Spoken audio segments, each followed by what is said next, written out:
that's so common that women are talking about this, they're just not using that phrase. There's so many conversations over drinks and over dinner are, I'm worried about this for my parents, or I'm worried about this for my kids, or I'm worried about this if something happened to my spouse. And like all of that is estate planning. Yeah. And I think another piece of it that to me is really interesting is when we ask people, where would you go for information about estate planning, or where would you go if you had questions? The first thing that people say is like Google or ChatGPT. They're going to a source that is cold.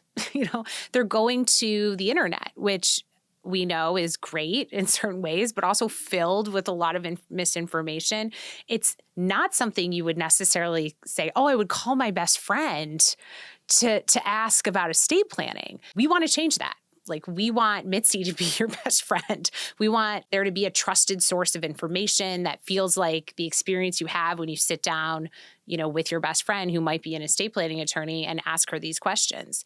And that's really what drove me to build this business is, the calls that I would get over and over and over from friends who would say like, can I ask you about this? Like, I've got this question, I heard this. What does this mean? Having that conversation come into the light is so important for me. It's so exciting. And it really is what's driving me to help people feel like they have another place to go as opposed to, the Google.